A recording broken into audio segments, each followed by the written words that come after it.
Hello, everybody, and welcome to the show. I am very pleased to be here with Eric Reed of the Reed 5 Group, which I can't wait to find out what the Reed 5 Group is, quite honestly. Well, I'll be excited to talk about it. So, Well, good. So, we're going to have a conversation about marketing, and I can't tell you how happy I am to talk about marketing and culture because God knows we've been talking about what's going on in the world a little too much lately. So, let's get back to business today. Welcome to the show, Eric. Thanks for being here. oh well, thanks for having me. I'm excited to. I like to talk marketing. I like to talk healthcare. I guess I like to talk. If you ask my wife, but but My the husband point. would say the same. Mhm. But Yes. I think I'm just looking forward to this conversation. Thank you so much for having me on. I really appreciate it. Yeah, I'm excited. So I understand that you started in healthcare on your journey. So why don't you tell me a little bit about that? Well, so that's true and it's not true. So Okay. it's true in my overall journey out of school, getting into marketing. I got in with the alternative industries. In fact, um, the weekly publications that come out, that used to come out on Thursday when there really wasn't a lot of digital, it was just print. You'd pick that up Hmm. where the restaurants, where the nightlife, the music, etc. Hmm. And I actually ran one in Orlando at the time. So but here's the connection to healthcare.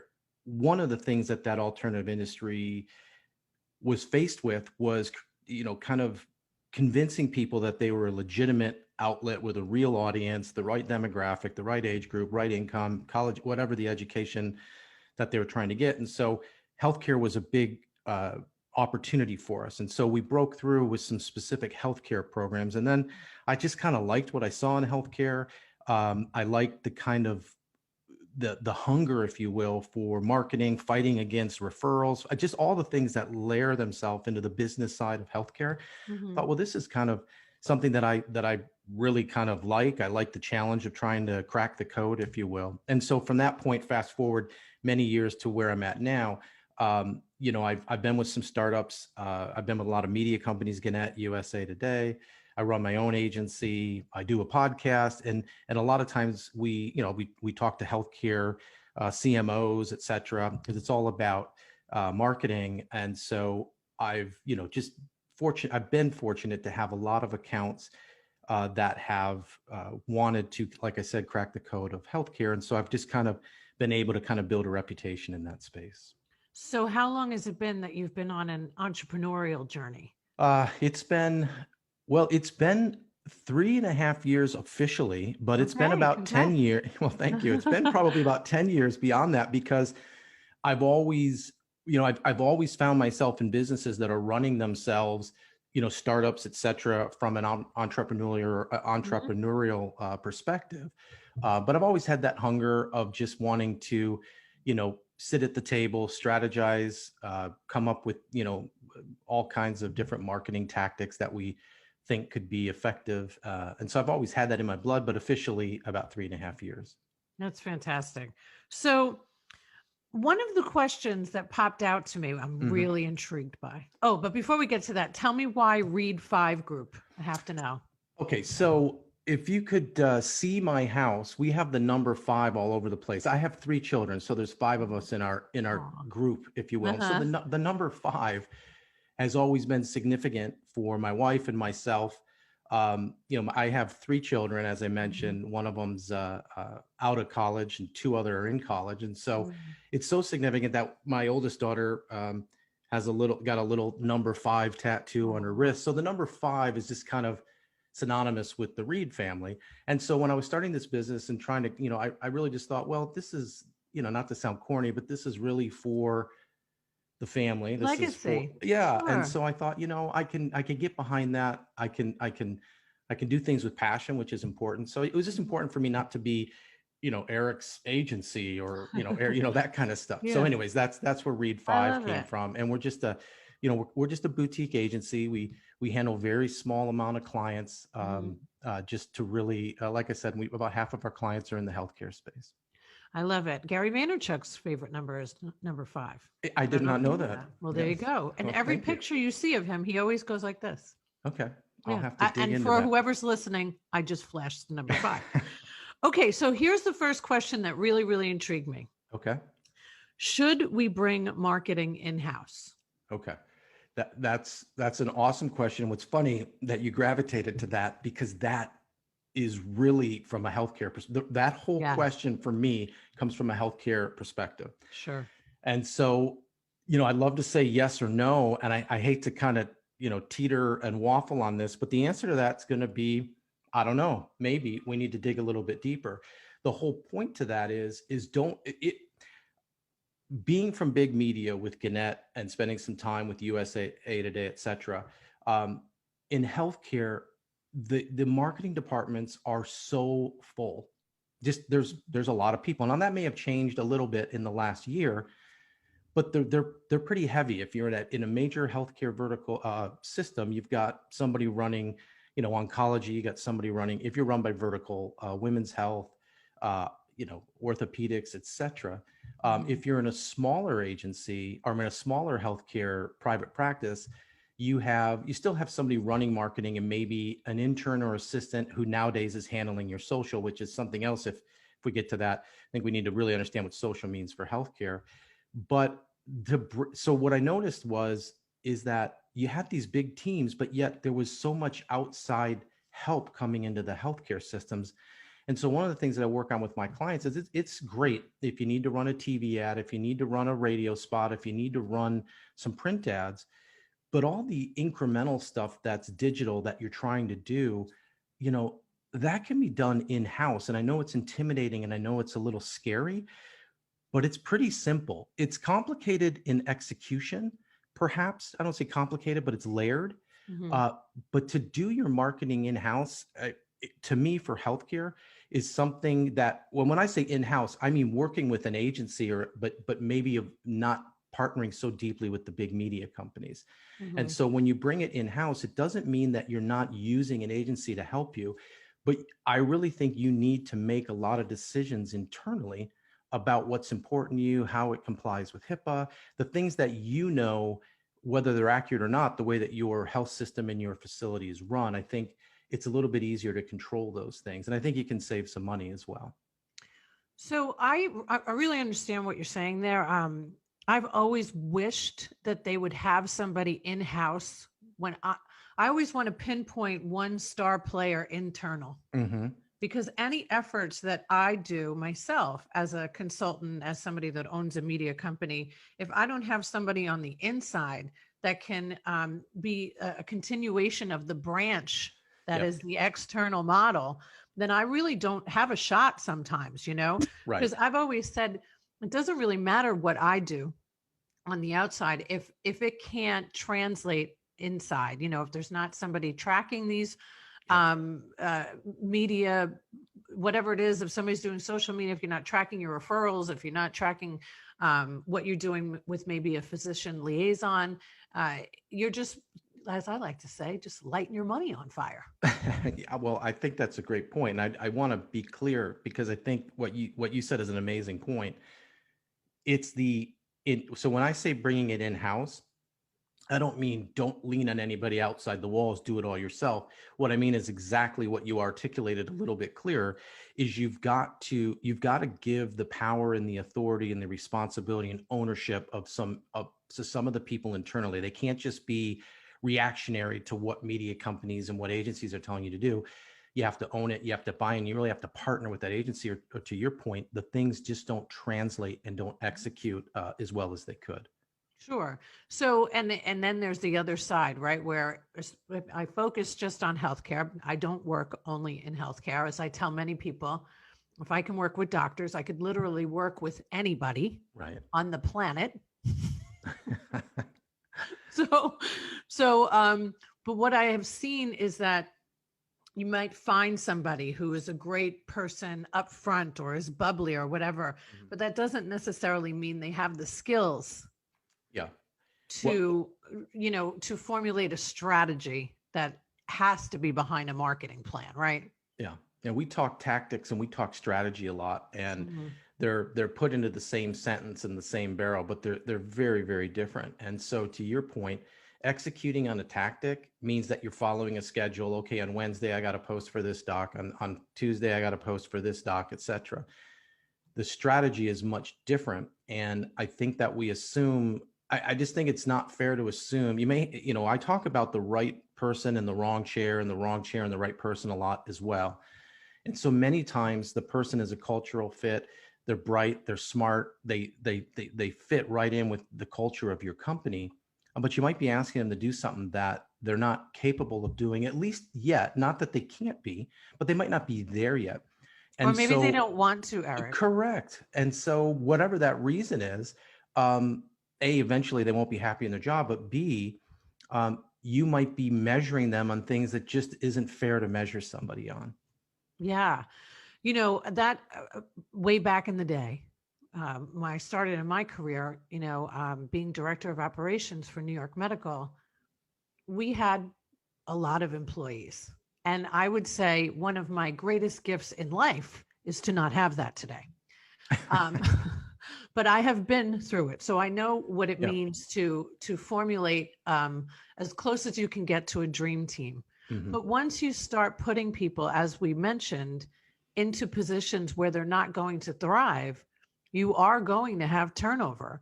I think in the healthcare industry, which I will focus on, the turnover is almost, it's almost laughable because they don't develop a culture. They don't develop listening to their staff. When the staff comes on and we say, all right, you're going to be our front office ambassador, because I'm going to call it ambassador, because I certainly don't want you to be miserable Mary sitting up there throwing a clipboard at my patients coming in.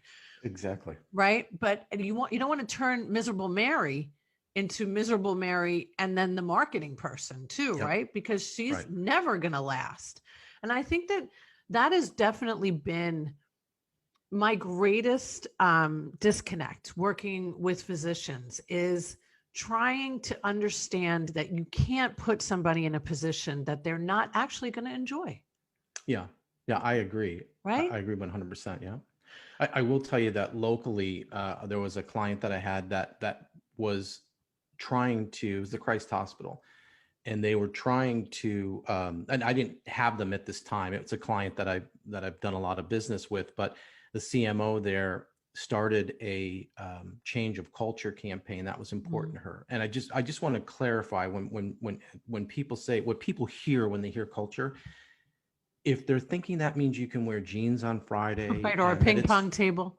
Yeah, I mean, that's what I talk about as a clutter culture. Yeah. We've got to get rid of that. I can tell you, for my daughters, for the next wave of people who are coming into the business place, that's not culture. Right. Culture is really just being human today and tolerating the things that just normal. My daughter threw at me the other day is the European Union is pushing to go to 32-hour work weeks. And she's like, why in this country are we pushing to go to 50-hour work weeks? Now, I'm not going to get in a debate about that and tell you where I stand on that. But I'm just going to say these are the kind of questions that are coming up. And so when you're building a culture, you better be aware of not just the people who are there, but the people that are going to be your future. Oh, that's my goodness. Understanding the generations is huge. Yeah. I mean, I can't tell you how many times I've heard the same thing. Those millennials, I'm like, listen, I know plenty of lazy people that are my age. Okay. Yeah. And another thing too is, because I say that too, millennials, right? We need to slap ourselves, not literally, but we need to wake ourselves up a little bit. I say slap them. Yes. Okay. Well, here's my point. We need to, so millennials now is great, but we need to start talking about Gen Z a little bit. Yeah. Because now they're coming in. So anyway, I know this is healthcare. I go off down some rabbit holes once in a while, but it's important. I will tell you, in marketing departments and even wall to wall in healthcare, in my experience, is we say we want the right people and we're looking for good people, but we need to really understand, what our mission is. I mean, if you were to ask anybody in a healthcare marketing department, not to pick on healthcare, it's probably most companies, what's your company vision? What's your mission statement? If they can't recite it, which I'm guessing 50% or more can't, you've got a culture issue. Yeah, you do. Absolutely. I feel like we could talk forever. Okay, let me go to your questions, because I've never done this. So that's why I'm excited about it. I have them in front of me. This is the first time ever in over 200 podcasts. Okay, what are the top 3 things a business can change to immediately improve their business or organization? Well, I think are we talking, you want me to stay in the healthcare world or? No, because Okay. quite honestly, Eric, if I'm going to network with anybody myself, or if I'm going to recruit for a Mhm. practice, depending upon the position, I look for people that are not in the healthcare industry, All right. So I unless would, they're a doctor, right? Or right. like a clinician. Okay, let's clarify. So I would say the first thing, just and not in any particular order, but the three that I would do is, well, I will keep them in order. I think culture starts at the top. No, I won't go into what we've talked about a lot, but you need to really ask, your leadership team, what is our company culture here? Is it defined? Is our vision clear?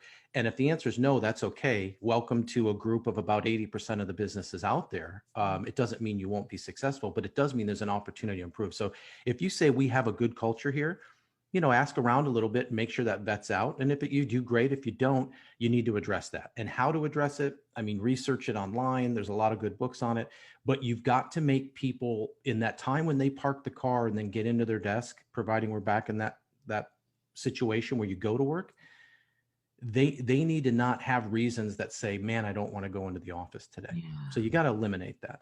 The Mhm. second thing is you have to define what marketing is for your business. And again, I think it's important because marketing whether you're patient acquisition, whether you're client acquisition, whether you're, internet, shopping cart, e-commerce, you have to understand that your marketing is a handhold with your sales. And so if your marketing department is a department that does one sheets, that makes sure, the coffee's ordered, that makes sure all that kind of stuff. And I came up through the sales side. So, there's that relationship that has to exist. So if you don't have a cohesive relationship with sales and marketing, again, you won't, not saying you'll fail, you're just missing out on big potential. So is your culture where it needs to be? Does your sales and marketing department have a cohesive relationship? And if you don't have a marketing department, is your media company working tightly with your sales department?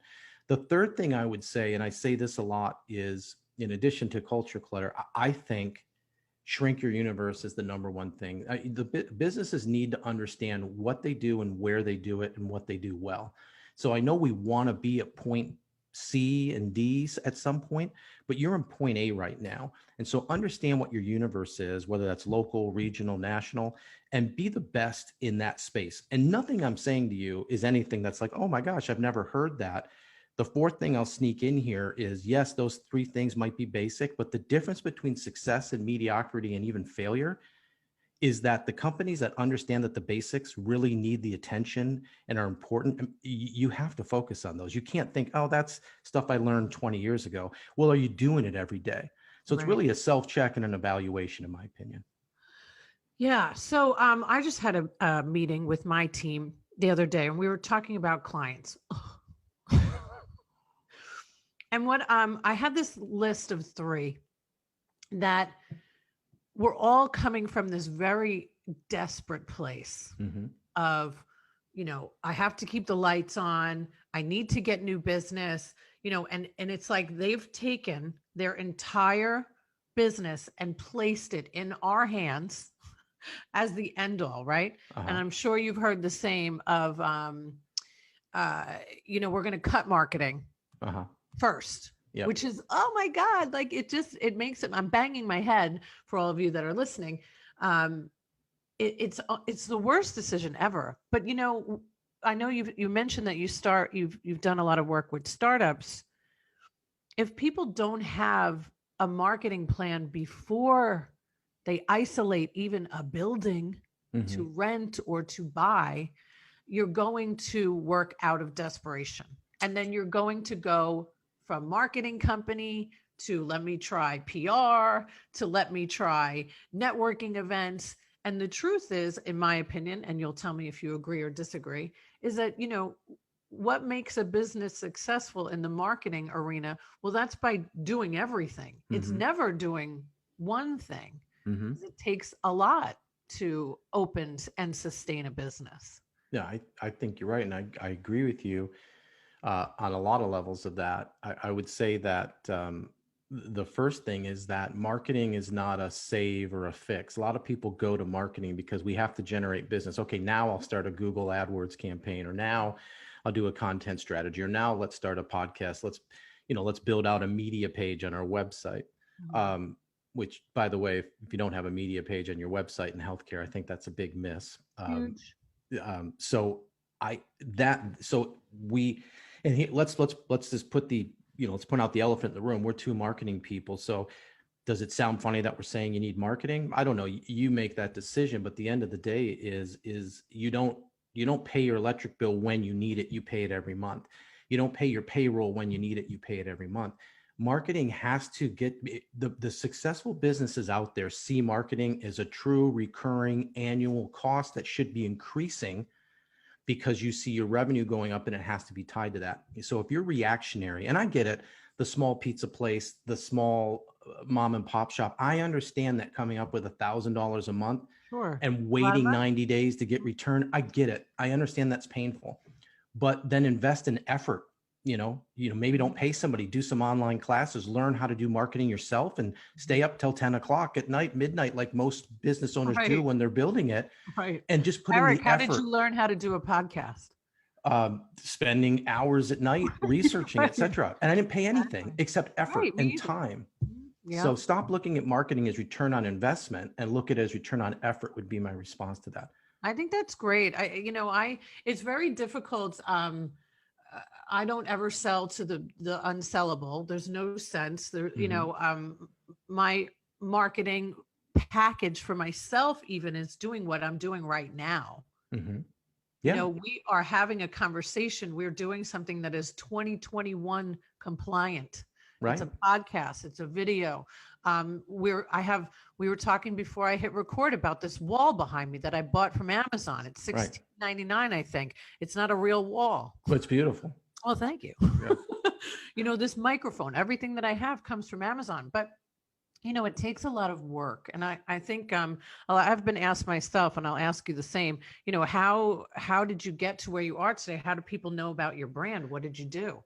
Well, I think I listened to a lot of influencers out in the space, before I started podcasting. And there's a lot of people who, if I want to know if I could have a conversation with Tom Brady, given, now a Tampa Bay favorite. I never liked him before. I love him now. You do, right?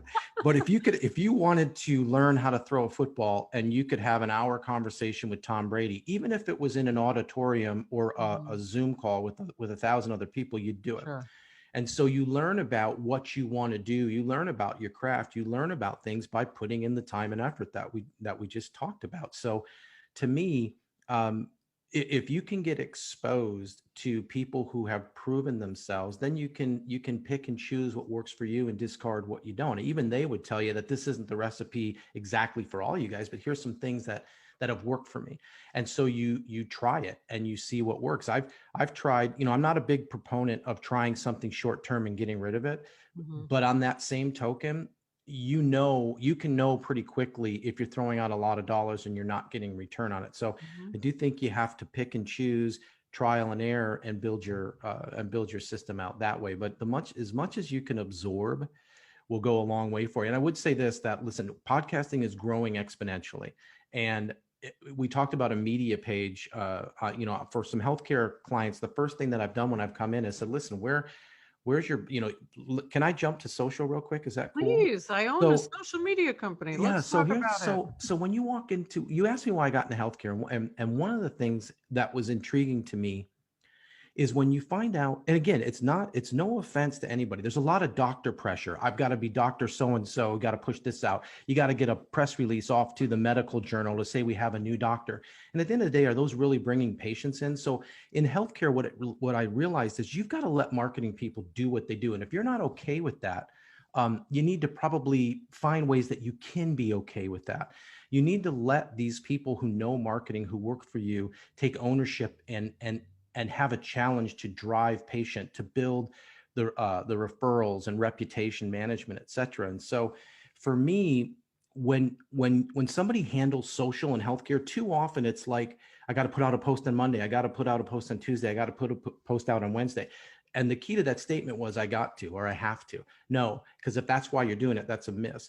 The content you put out on social has to be relevant, has to be tactile, has to fit your strategy that you talked about. And so for me, that media page was always a place that I could house sponsored content, blogs, original content, whatever, press releases in the news.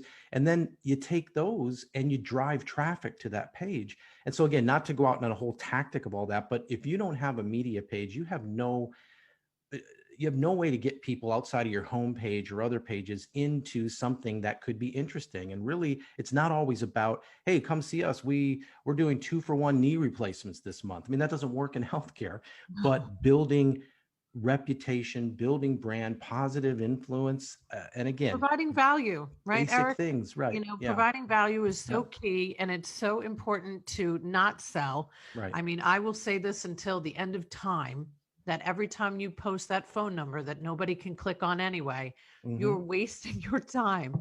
I agree. Buy two Botox, get six free. Right, It doesn't work. right. People, especially now, and when we're talking about the different generations and how they see the world, it's so much different than how we grew up. Yeah, I think that there's more emphasis on doing good for the world. There's more emphasis on inclusivity. matters. All of it matters, and It having does. real conversations like these, they really matter to the generations that are coming up. And if you're running a business today, I don't care if it's a medical business or a pizzeria, you really have to get involved in these conversations. So before we sign off today, Eric, is there anything that you want to tell the audience that I have missed? There are a lot of questions, but I like the ones that I picked.